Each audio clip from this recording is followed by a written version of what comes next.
को भगवान पर विश्वास है? फिर से कंफर्म कराओ। अब ये बताओ, आप में से कितने लोगों के जीवन में चिंता और टेंशन है?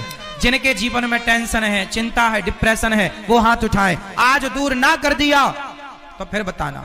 आज जिनके टेंशन चिंता है हाथ उठाओ फटाफट। जिनके चिंता और टेंशन है, आज के आज मिटाऊंगा आपकी चिंता और टेंशन। हाथ उठा के पहले बताओ, हाथ उठा लो फास्ट। चिंता टेंशन वाले लोग उठा लिए, चलो अब नीचे करो। आज आपकी चिंता मिटा के रहूंगा, आज आपकी टेंशन मिटेगी। देखो, चिंता मिटने की बात कही, संतों का दर्शन हो गया। तो आज हम आप में से कितनों की चिंता दूर कर दें? कौन कौन चाहता है कि हम आपकी चिंता दूर कर दें? चलो कंफर्म, आज करके ही जाएंगे। अब एक काम करो, आप लोग अपना जरा ऐसे मुंह फुलाओ, ऐसे मुंह फुलाओ फास्ट। मैया फुलाओ मेरी मां। अब ठहाका लगाओ सब लोग लगाओ। अब ये बताओ कि क्या मुंह और ठहाका, मुंह फूलना और ठहाका लगना, क्या ये दोनों काम एक साथ हो सकते हैं? जोर से, क्या मुंह फूलना, ऐसे मुंह भी फूल जाए और ठहाका भी लग जाए, कि ये दोनों काम एक साथ हो सकते हैं? नहीं। तो फिर आपने अभी क्या बताया? हम भगवान पर विश्वास करते हैं, और फिर आपने कहा हमें चिंता है। अरे जिन्हें विश्वास है उन्हें चिंता किस बात की, और जिन्हें चिंता है तो विश्वास कैसा? आप गलत बोल रहे हैं। या तो आपको चिंता है या तो आपको विश्वास है, दोनों नहीं हो सकता। जैसे मुंह फुलाना और ठहाका लगाना दोनों एक साथ नहीं हो सकता, वैसे चिंता और विश्वास एक साथ नहीं हो सकता। अब ये बताओ कि आपको भगवान पर विश्वास है या चिंता है? जोर से एक बात बताएं मेरी मां। आप कहती हो, आप भैया कहते हो हमें चिंता है। अरे भैया, तुम चिंता क्यों करते हो? तुम भगवान का चिंतन करो सही, तुम उनका चिंतन करो तो सही, वो करेंगे तुम्हारी चिंता। तुम क्यों करते हो? सुदामा को कोई चिंता थी क्या? जोर से। सुदामा तो केवल कृष्ण का चिंतन करते थे। सुदामा तो केवल कृष्ण का चिंतन करते थे। सुदामा चिंतन करने की जिम्मेदारी तुम्हारी है। तुम कृष्ण का चिंतन करो। अब कृष्ण की जिम्मेदारी है कि वो तुम्हारी चिंता करेंगे, तुम खुद क्यों करते हो? आप लोग उनका चिंतन करो, वो आपकी चिंता करेंगे। आप कहते हो भगवान पर विश्वास है, आप कहते हैं हमें भगवान पर विश्वास है, और कहते हो चिंता है। ना मेरी मां, जब विश्वास कर लिया तो तेरी मेरी बिगड़ी बनाना तेरा काम है, तेरी चौखट पे आना मेरा काम है, मेरी बिगड़ी बनाना तेरा काम है। प्रभु मैं तो आपका हो गया। जैसे छोटा सा बच्चा कोई चिंता नहीं करता, उसकी चिंता उसकी मां करती है, ऐसे भक्त बनकर शरण में चले जाओ भगवान की। भगवान चिंता करेंगे, आप निश्चिंत रहना। तो आज से चिंता नहीं करेंगे, क्या करेंगे? जोर से, भगवान का चिंतन। और आपके चिंता करने से कुछ ना होगा, विश्वास करो भगवान सब, वो आप अपना कर्म करो, आगे की जिम्मेदारी भगवान की।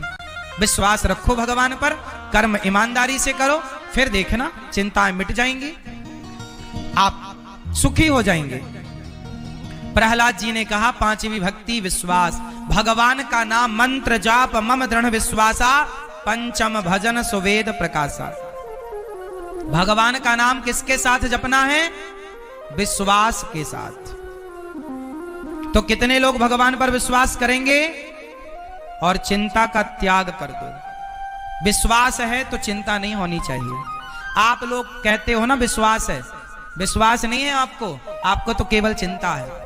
आप कहते हैं मेरी बेटी का ब्याह कब होगा महाराज, मेरा दुख दूर कब होगा महाराज, मेरा घर कब बनेगा महाराज, मेरा कर्जा कब दूर होगा महाराज, मेरे बेटे की नौकरी कब लगेगी महाराज, मेरे शरीर का दर्द कब ठीक होगा महाराज।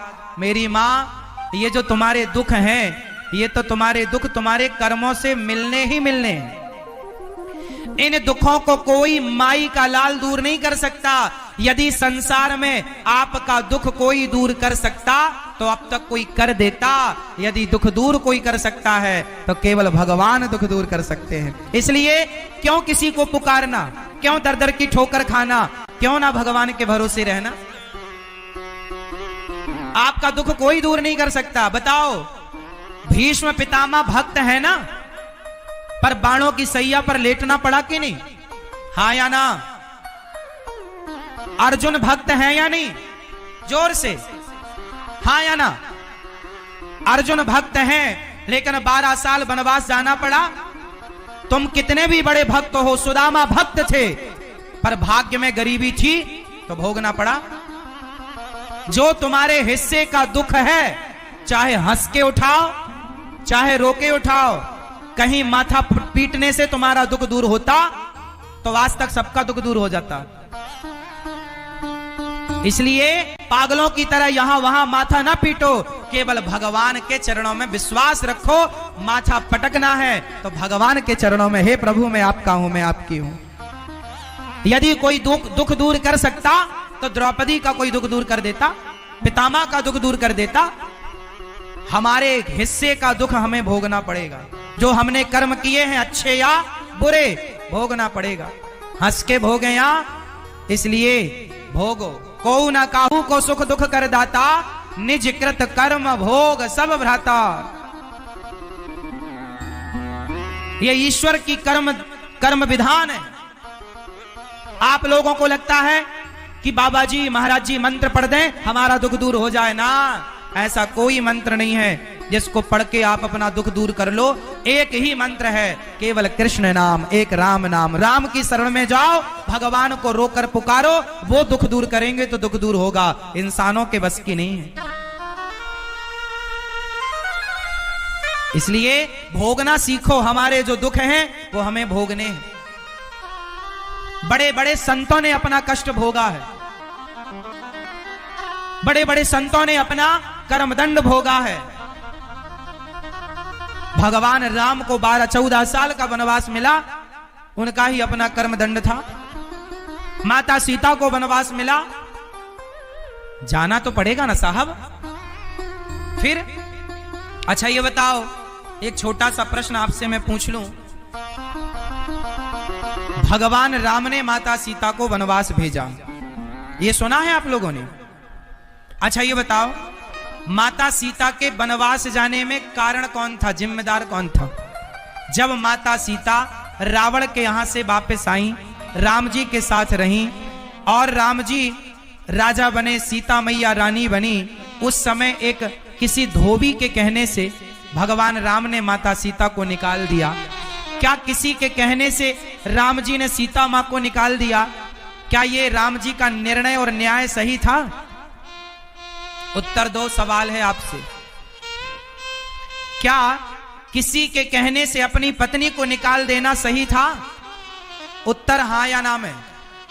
मां, मैया, भैया ध्यान से सुनना सरकार, बहुत गंभीर बातें आपको सुना रहा हूं, सुनिएगा।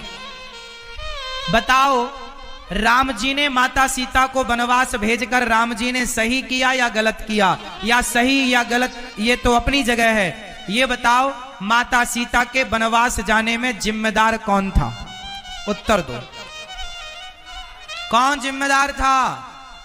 ये मैया बताएंगी। द्रौपदी? कौन द्रौपदी? धोबी? बताओ, माता सीता के वनवास जाने में जिम्मेदार कौन था? ये मैया कह रही है वो धोबी जिम्मेदार था। आप बताइए, आप किसे जिम्मेदार मानेंगे? उत्तर दीजिए आप। माता सीता के वनवास जाने में जिम्मेदार कौन था? उस जिम्मेदार का नाम बताओ। आप बताओ। कोई नहीं? ऐसा कैसे हो सकता है कि कोई जिम्मेदार ना हो? धोबी? कौन? उर्मिला? आप बताओ, मैया आप बताओ। चलो भैया लोग बताएंगे। कौन? माता सीता? ये मैया बताएंगी। इस तरफ की मैया बताओ। मैया टाटा। बताओ मेरी माँ, कौन जिम्मेदार था? राम जी। इस तरफ एक भैया बोल रहे हैं राम जी। आज थोड़ा इस पर विचार कर लें। आज मैं जिम्मेदार को लाकर आपके सामने खड़ा कर दूं? सुनो फिर, मन लगाकर सुनना, एक भी शब्द ना गवाना, ध्यान से सुनना। आज मैं उस जिम्मेदार को पकड़ कर लाऊंगा जो माता सीता के वनवास का जिम्मेदार है। उस जिम्मेदार को आज हम आपके समक्ष पेश करेंगे। सुनो, कार्यवाही शुरू होती है। अब इसको समझने के लिए हमें अतीत में जाना पड़ेगा, पुराना समय याद करना पड़ेगा। चलो वाल्मीकि रामायण से शुरू करते हैं। जब माता सीता गर्भवती हुई, ध्यान से सुनना, एक एक अक्षर, एक एक शब्द। फिर मैं आखिरी में पूछूंगा कि जिम्मेदार कौन, आप लोग पकड़ के लाना उस जिम्मेदार को। हाँ, मैं बता दूंगा पूरी कहानी, लाना आपको है।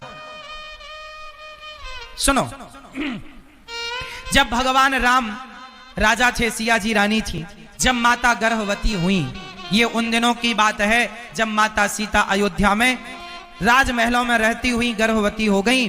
तब भगवान राम को माता सीता ने कहा कि प्रभु आप पिता बनने वाले हैं, आपको मैं खुशखबरी देना चाहती हूँ। सीता मैया ने जब कहा कि राम आप पिता बनने वाले हैं, राम जी खुशी से नाचने लगे। आपने बहुत अच्छी सूचना दी। सीते बताओ मैं तुम्हें क्या दूं? रघुकुल रीति सदा चली आई, आज जो मांगोगी आज तुम्हारा राम तुम्हें देगा। माता सीता ने कहा राम यदि आप मुझे देना चाहते हैं, जब सीता माँ गर्भवती थी तो उन्होंने राम जी से मांगा। क्या मांगा? राम जी ने कहा कुछ मांग लो। सीता माँ ने मांगा कि जब आप देना ही चाहते हैं तो आप मुझे वनवास दे दीजिए। सीता मैया ने मांगा। क्यों?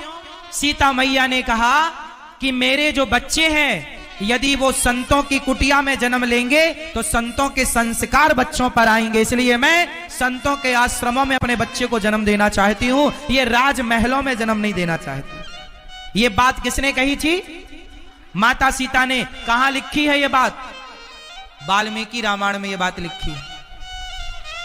माता सीता ने खुद कहा राम जी से कि मुझे संतों के आश्रमों में अपने पुत्र को जन्म देना, ताकि हमारे बच्चे के संस्कार कैसे हो? संतों जैसे। ये माता सीता ने। अब दूसरी बात पर आते हैं। जब राम जी ने माता सीता से सुना कि वनवास मांग रही है माता सीता, तो राम जी चुप कर गए, कुछ नहीं बोला। कुछ दिन बाद एक आवाज सुनाई पड़ी।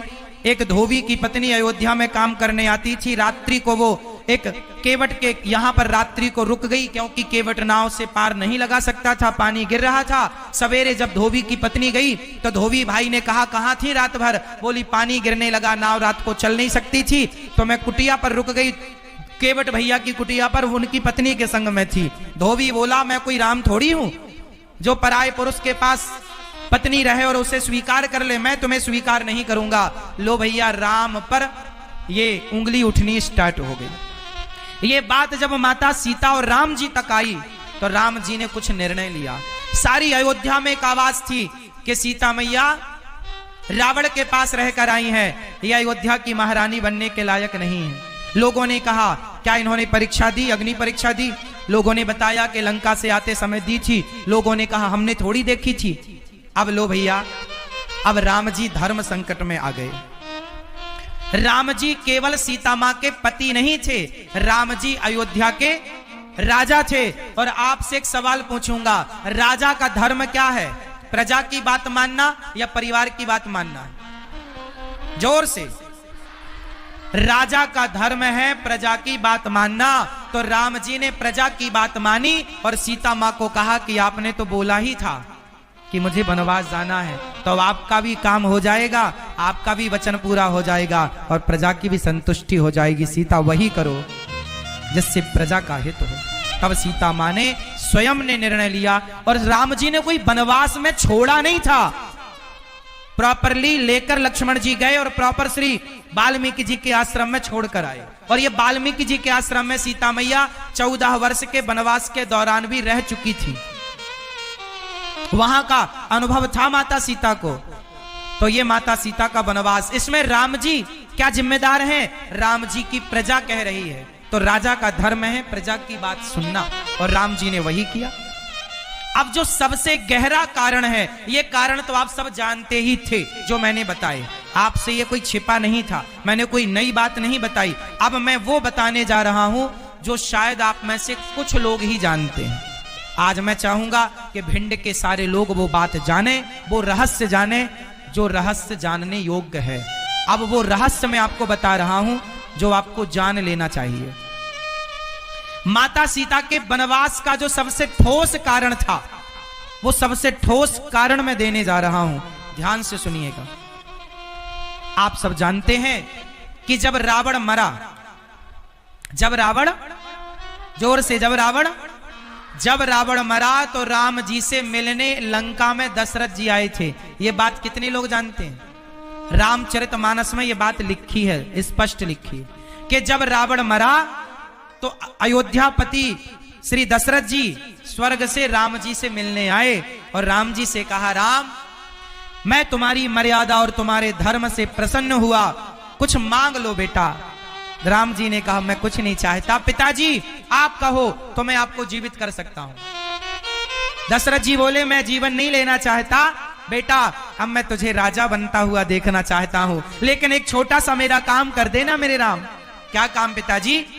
दशरथ जी ने कहा, मेरी अभी 2000 साल उम्र बाकी है। दशरथ जी कोई अपनी मृत्यु से थोड़ी मरे थे, वो तो राम के वियोग में मरे थे। अभी दशरथ जी की उम्र कितनी बाकी थी?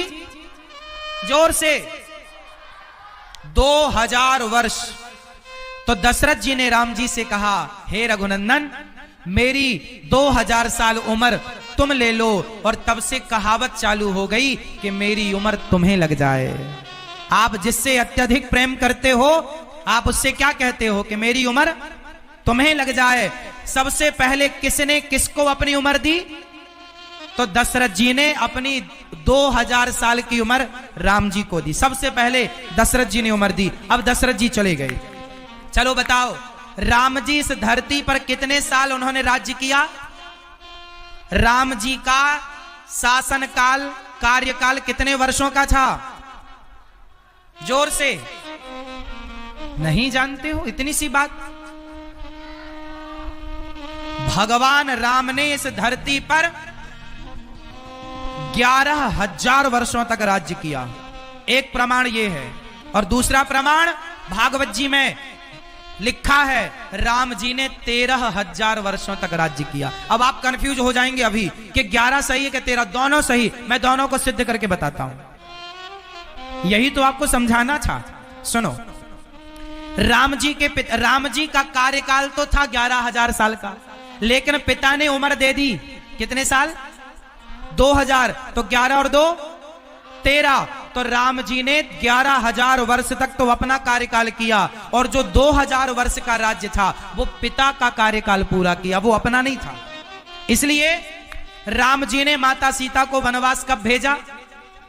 जब राम जी सीता मैया के साथ 11,000 वर्षों तक तो साथ रहे।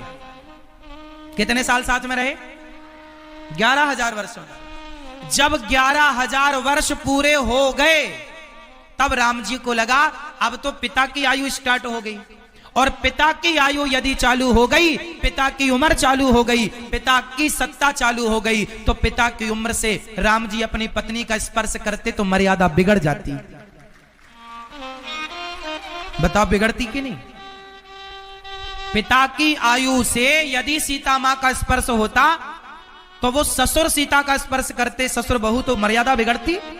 इसलिए राम जी ने कहा कि अब पिता की आयु चल रही है सीते, अब मुझे पिता की आयु में रहना है, इसलिए आपका वनवास, इसलिए सीता मां को वनवास, क्योंकि वो पिता की आयु थी। और रही राम जी की बात, यदि राम जी को माता सीता पर कोई संदेह होता तो रावण के यहां जिस दिन आई थी माता सीता, उसी दिन राम जी त्याग देते। यदि राम जी को सीता मैया पर कोई डाउट होता तो राम जी उसी दिन त्याग देते जिस दिन रावण के यहां से आई हैं। क्या राम जी को सीता माता पर कोई संदेह था तो फिर उसी दिन त्यागते ना, फिर इतने दिन साथ में क्यों रहे? इसका मतलब राम जी को सीता पर कोई माता सीता पर कोई संदेह? ये तो समाज है साहब। इसलिए आप लोग कहते हो ना लोग क्या कहेंगे, कहने वालों ने तो माता सीता को भी कहा, इसलिए परवाह ना किया करो कि लोग क्या कहेंगे। लोग तो कहने ही बैठे हैं, आप तो अच्छा काम करते रहो, लोग कहने ही बैठे हैं। लोगों ने तो माता सीता को भी कहा है, कहने वालों ने तो माता सीता को भी नहीं छोड़ा। एक छोटा सवाल करूंगा यहां मैं आपसे, एक बात बताओ कि रावण ने जिन सीता मां को चुराया वो सीता मां कौन थी? क्या असली सीता मां को चुराया या छाया सीता को चुराया? रावण ने सीता मां को चुराया, तो असली सीता मां को चुराया कि छाया सीता को चुराया? आप बताओ। असली? सब बोलो। क्या असली सीता को रावण ने चुराया था? तो बताओ उस समय असली सीता मां कहां थी? अग्नि में वास कर रही थी। और वो जो छाया सीता थी वो कौन थी? वो माता वेदवती थी। मैया कौन थी वो? जोर से। वो माता वेदवती थी। असली सीता अग्नि में वास कर रही थी। रामचरितमानस में लिखा है ये सब कि मैं निशाचरों का जब तक नाश करूंगा तुम अग्नि में वास करो, माता सीता। तो रावण ने जो सीता चुराई वो नकली छाया सीता, वो माता वेदवती थी। एक बार वेदवती कौन है? ये ब्रह्मा जी की पुत्री हैं वेदवती। ये तपस्या कर रही थी राम को पति के रूप में पाने के लिए। रावण चला गया, इनकी तपस्या बिगाड़ी, इन्होंने श्राप दे दिया, तूने मेरी तपस्या बिगाड़ी है, मेरे कारण तेरा सर्वनाश होगा। वही सीता बनकर आई, राम को पति के रूप में चाहती थी और रावण का उन्हीं के कारण सर्वनाश हुआ। फिर ये संसार झूठा है। क्यों झूठा है? क्योंकि परिवर्तनशील है और सच कभी नहीं बदलता, झूठ हमेशा बदलता है। हम भी जन्म लिए थे तो छोटे से थे, जवानी आई फिर बुढ़ापा आ गया, हम भी तो बदल रहे हैं। इसका मतलब हम भी सच्चे? हम नहीं सच्चे हैं। सच क्या है? ये संसार झूठा, हम झूठा। अब संसार और हमसे जो बचा है वो सत्य है। हमसे और संसार से जो बच गया वो, अब बताओ क्या बचा? संसार भी झूठा, हाँ या ना? संसार कैसे झूठा है? जो आज है वो कल नहीं होगा, जो कल था वो आज नहीं है। संसार परिवर्तित हो रहा है नित्य प्रति। ये बात सही है, हाँ या ना? हम भी बदल रहे हैं, मौसम बदल रहा है, सूर्य का प्रकाश भी बदल रहा है। सुबह कुछ और था, दोपहर को कुछ और, शाम को कुछ और। उदय होते ही सूर्य अलग थे, अस्त होते ही सूर्य अलग होते हैं। 12 बजे के सूर्य अलग होते हैं और शाम को 5 बजे के सूर्य अलग होते हैं, हाँ या ना? सूर्य तो वही है, बट उनका प्रकाश मीन्स उनकी गर्मी कम ज्यादा होती रहती है, घटती बढ़ती है, हाँ या ना? तो सच है। चांद में भी परिवर्तन है। अमावस्या के दिन कुछ नहीं और पूर्णिमा के दिन पूरी। अमावस्या के दिन चांद कहां होता? लुप्त। और पूर्णिमा के दिन पूरा। परिवर्तन है। चांद की कलाएं बदल रही हैं। प्रतिपदा को अलग, द्वितीया को अलग, तृतीया को अलग, चतुर्थी को अलग, पंचमी को अलग, षष्ठी सप्तमी को अलग। चांद बदल रहा है, सूर्य बदल रहा है, संसार बदल रहा है, समुद्र की सीमाएं बदल रही हैं। समुद्र की कल तक जो सीमाएं थीं वो आज नहीं है, जो आज हैं वो आगे नहीं रहेंगी। समुद्र की सीमाएं कई जगह घट जाती हैं, कई जगह बढ़ जाती हैं, हाँ या ना? नदियां कल तक यमुना मैया परिक्रमा मार्ग में बहा करती थीं, अब दूर बह रही हैं। कल तक गंगा कहीं और बहा करती थी, कई जगह तो नदियां आधा किलोमीटर दूर चली गई हैं, हाँ या ना? कई जगह, हाँ या ना? कहीं पास आ रही हैं, कहीं से दूर जा रही हैं। परिवर्तन हो रहा है। किसके द्वारा परिवर्तन हो रहा है? समय के द्वारा। परिवर्तन, जहां परिवर्तन है वहां सच नहीं है, और जो सच है सच परिवर्तित होता ही नहीं है। अब बताओ कौन है जो परिवर्तित नहीं होता? कौन? अर्जुन बदल गए। जब द्रौपदी से शादी हुई थी, जब द्रौपदी से शादी हुई, विवाह हुआ, तो प्रतिज्ञा की थी तुम्हारे सुख दुख में मैं साथ खड़ा रहूंगा, हर समय तुम्हारा साथ दूंगा, परछाई की तरह तुम्हारा साथ कभी ना छोड़ूंगा, वचन दिया था द्रौपदी को। पर जब साड़ी खिंचने लगी तो पांचों की पांचों बैठे रहे, साथ छोड़ दिया कि नहीं? बोलो, साथ कौन छोड़ता है, सच या झूठ? बोलो। इसलिए संसार का हर रिश्ता झूठा है, इसलिए तो साथ छोड़ देता है। पत्नी भी साथ छोड़ के चली जाती है, पति भी चला जाता है, बेटों ने भी कई बार माँ बाप को साथ छोड़ दिया, घर से निकाल दिया। अलग अलग तरीके हो सकते हैं, अलग अलग प्रकार हो सकते हैं साथ छोड़ने के, पर लोग लगभग साथ छोड़ देते हैं। साथ हर समय एक है जो नहीं छोड़ता, बताओ कौन? कौन? मेरी माँ। एक भगवान के सिवा द्रौपदी का साथ सबने छोड़ दिया, पर किसने नहीं छोड़ा? भगवान ने, श्री कृष्ण ने साथ नहीं छोड़ा। इसलिए ये संसार झूठा क्यों है? क्योंकि सब ही झूठा है। अच्छा, सब झूठा है पर लगता सच जैसा है। कैसा? जादू किस किस ने देखी है? जादूगर का, जादूगर की जादू। पहले गांव में ना जादूगर आया करते थे जादू दिखाने के लिए। आप में से कितने लोगों ने जादूगर का जादू देखा? गांव गांव पहले आया करते थे, अब तो कम हो गए, पहले बहुत आया करते थे। हमारे गांव में एक जादूगर आया था, उसने एक बच्चे को जाल में बांध दिया और कपड़ा ढका, तो जाल के अंदर से बच्चा गायब हो गया, कबूतर आ गया। जादू था उसके पास। उसने धूल उठाई और धूल से उसने कुमकुम रोली बना दी। अर्थ क्या निकला? जादूगर का जादू दिखने में सच्चा लगता है, लेकिन होता झूठा है। हाँ या ना? जादूगर का जादू देखने में कैसे लगता है? पिक्चरें आप मूवी देखते हैं, मूवी देखने में बिल्कुल सच लगती हैं, पर होती झूठी हैं। हाँ या ना? एक पिक्चर है बागवान, उसमें जो मुख्य किरदार है बच्चन साहब का, वो रो रहे हैं कि मेरे बेटों ने मेरा सेवा नहीं की। एक की सेवा माँ करता है, एक की सेवा पिता की सेवा अलग, माँ की अलग। उस पिक्चर में जो दिखाया गया है, क्या उनकी रियल जिंदगी ऐसी है? बोलो हाँ नहीं? मतलब जो आप देख रहे हैं वो झूठा है, लेकिन देखते समय लग कैसा रहा था? सच।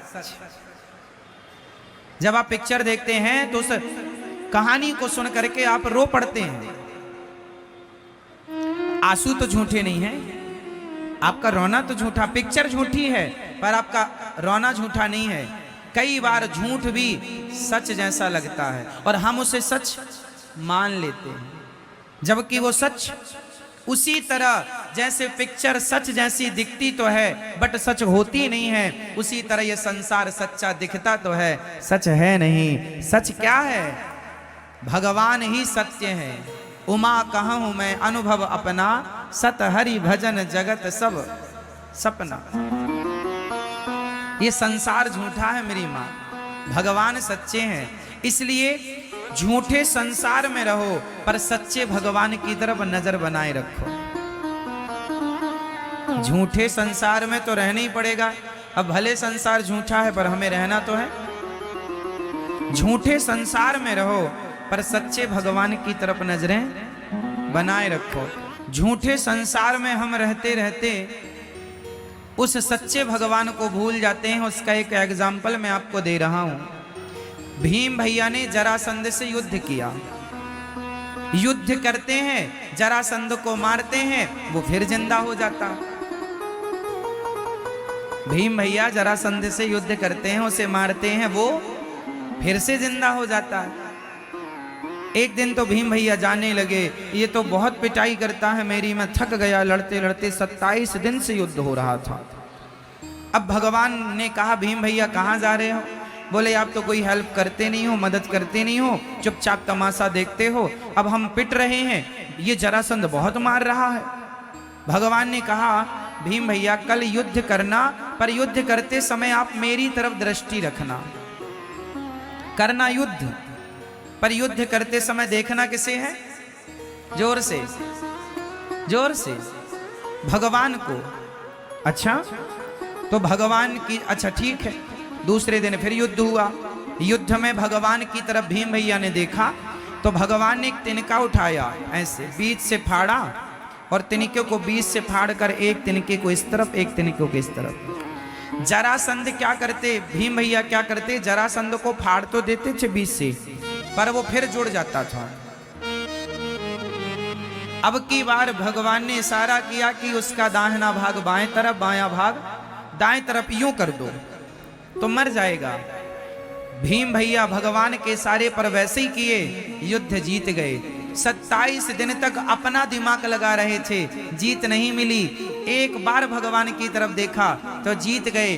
काम संसार के करो पर भगवान की तरफ नजरें बनाए रखो, इशारे भगवान के समझते रहो तो हर युद्ध में जीत आपकी होगी। आप भगवान के इशारों को समझते नहीं है, इशारे समझते हैं ना आप लोग। समझदार को इशारा काफी है। उसी तरह गीता, भगवत गीता क्या है? इशारा ही तो है। भगवत गीता क्या है? भगवान का इशारा है। अब समझो तो समझो, भगवान इशारा करते हैं। श्रीमद् भगवत गीता में इशारा क्या है? कर्मण्येवाधिकारस्ते मा फलेषु कदाचन। तू कर्म कर, फल की चिंता ना कर। मैं बैठा हूं फल देने के लिए। ये सारे ही तो हैं, पर तुम्हें सारे समझते नहीं, अपना दिमाग लगाते हो। हमारा दिमाग वहां पहुंचेगा ही नहीं ना, समझो। आपका दिमाग नहीं पहुंचेगा वहां, इसलिए थोड़े सारे समझा करो। रामचरितमानस में सारे गोस्वामी जी ने कहा सिय राम मैं सब जग जानी, सबको भगवान मैं जानो। ये सारा जानो, कहां जान पाए हम? ना जान पाए वो सारी जिंदगी बातें करते रहे तो क्या हुआ? करते रहो। भगवान ने इशारा किया भगवद गीता में, सर्वधर्मान परित्यज्य मामेकं शरणं व्रज। आजा मेरी शरण में, जल्दी छोड़ सब झंझट। अहम त्वा सर्व पापेभ्यो मोक्षयिष्यामि मा शुचः। आजा, सब झंझट छोड़ यहां वहां की, दिमाग से निकाल सब, मेरी शरण में आजा, मेरा हो जा। भगवान कहते हैं तू मेरा हो जा, मैं सब कुछ कर दूंगा। पर इशारा कोई नहीं समझता। आप पत्नी के हो गए, आप पति के हो गए, आप परिवार के हो गए, पर अब भगवान के नहीं हो पाए। इशारा समझे ही नहीं। आप किसकी हो मैया? हाँ, अभी अभी हुई हैं, पहले से थी। आप पहले किसकी थी? आप कहती हो पति से, हम तो आपकी हैं, है ना? द्रौपदी ने भी कहा जा अर्जुन से, हम तो आपकी हैं। और जब साड़ी उतरने लगी तो बुलाया, अर्जुन आओ। नहीं, कोई नहीं आएगा। जिसे आपने अपना कहा ही नहीं वो आते हैं। इसलिए कहता हूं ये अपने नहीं है। इन लोगों के बीच में रहो, पर अपने की तरह नहीं, सपने की तरह रहो।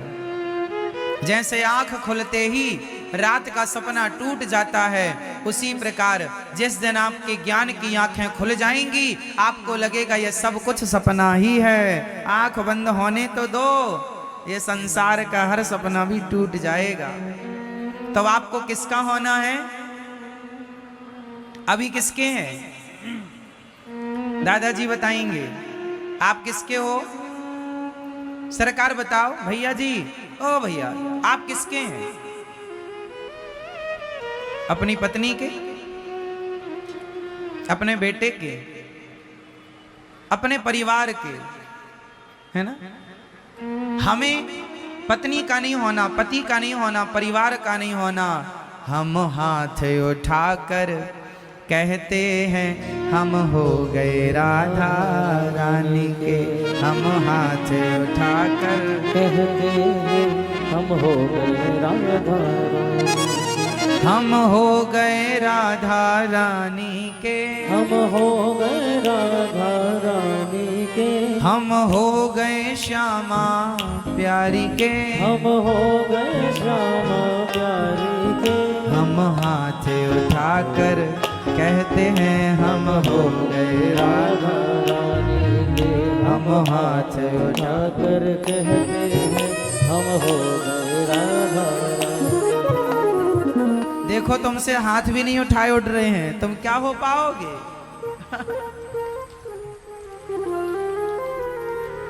झूठी हो मेरी माँ, कहती कुछ और हो, कह रही हो भगवान के सामने हम हाथ उठाकर कहते हैं हम हो गए राधा। अब आप कहो भगवान से कि हम आपके हो गए, और देखो पति की तरफ हम हाथ उठाकर कहते हैं, तो आप किसके हो रहे हैं? कहीं पर नजरें और कहीं पर निशाना है ना। किसके होना है? भगवान के। अभी किसके हो? जिसके भी हो वहां से पूरा नट बोल्ट खोल लो, पूरा सिस्टम, और पूरा भगवान के हो जाओ। हम और आप बदल रहे हैं, हमारी और आपकी भाषा वाणी बदल रही है, पर मीराबाई के बोल कभी ना बदले। मीरा ने शुरू से अंत तक एक ही बात कही कि गोविंद मेरो है, गोपाल मेरो है। मेरे तो गिरधर गोपाल, दूसरों ना। ये बात मीरा ने कभी नहीं बदली, शुरू से अंत तक वो यही कहती रही कि मेरे तो गिरधर गोपाल, दूसरों ना। और आप लोग क्या कहते रहते हैं? सब मेरा, सब मेरा, ये मेरा, ये कान के बाले मेरे हैं। हाँ, अरे चप्पल तूने पहली, चप्पल तो मेरी, सब मेरा। हाँ मेरी माँ, झूठी मैया, झूठा संसार, सच्चे कौन? भगवान। इसलिए सच्चे भगवान की तरफ मन लगाओ मेरी माँ।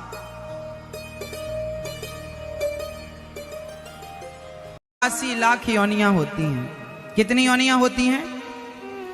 ये मानव का शरीर कौन सी योनि है? 84 लाख योनियों का कौन से नंबर की योनि है ये मानव शरीर? पहली है, बीच की है, या अंतिम है?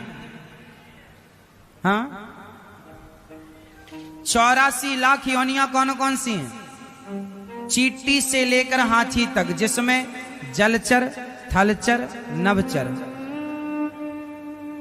आकाश में उड़ने वाले, थल में रहने वाले और पानी में चलने, ये सब आ गए इसमें।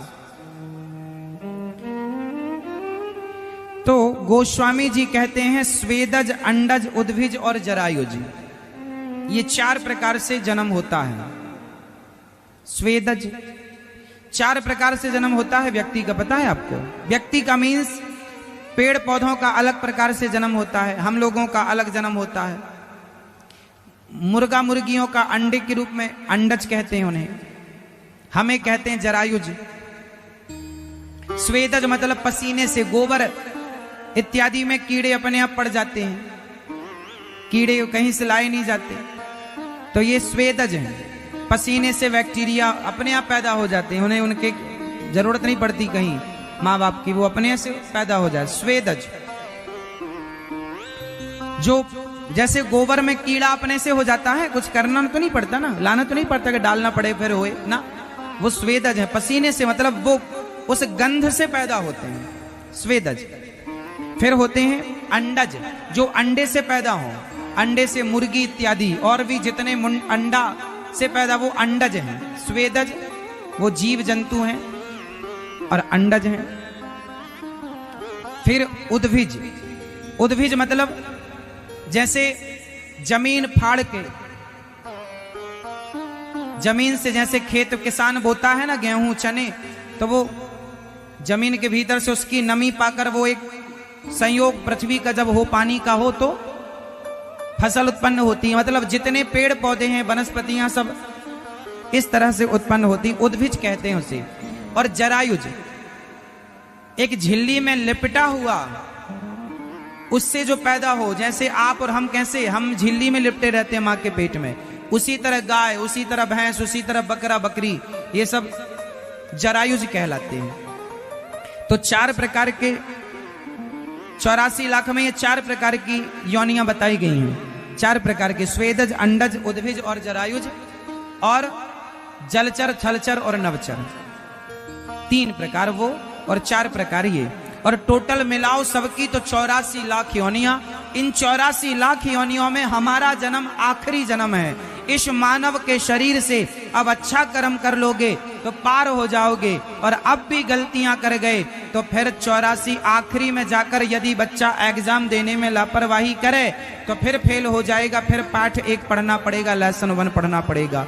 मनुष्य के शरीर को पाकर भजन ना किया, भगवान को ना पाया, तो फिर 84 का चक्कर उठाना पड़ेगा, झेलना। फिर जन्म लो, फिर नाली का कीड़ा से शुरू करो, फिर मक्खी बनो, फिर सुअर बनो, फिर झेलते झेलते ये बड़े भाग्य से मिला। इसलिए अब ऐसे कर्म करना कि ये जन्म और मृत्यु के कुचक्र से निपट जाओ। जन्मत मरत दुसह दुख होई, बड़ा दर्द होता है मेरी माँ, बड़ा कष्ट होता है।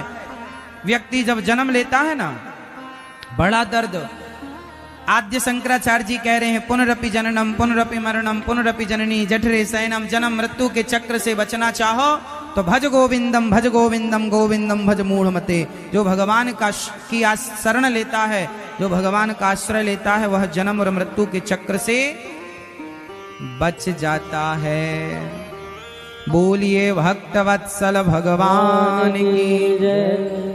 इस प्रकार गोस्वामी जी सबको प्रणाम करते हैं, और सबको प्रणाम करते हुए गोस्वामी जी भगवान ब्रह्मा जी को प्रणाम, शिव जी को प्रणाम, नारद जी को प्रणाम, देवताओं को, संतों को, वसंतों को, दशरथ जी को, कौशल्या मैया को, सुमित्रा मैया को, कैकेयी मैया को, राम जी को, राम के नाम को, माता सीता को, माता सीता के चरणों को, श्री भरत जी को, श्री लक्ष्मण जी को, श्री हनुमान जी को, सबको प्रणाम करते हैं। गेरा अर्थ जल बीच सम कहियत भिन्न न भिन्न, बंदऊ सीताराम पद जिनहि परम प्रिय खिन्न।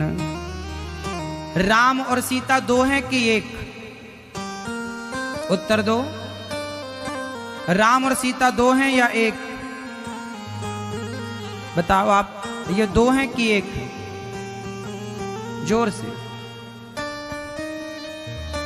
राम और सीता 2 नहीं है, कहने में, व्यवहार में 2 हैं, क्योंकि जो राम है वही सीता है और जो सीता है वही राम। व्यवहार में 2 पर हैं।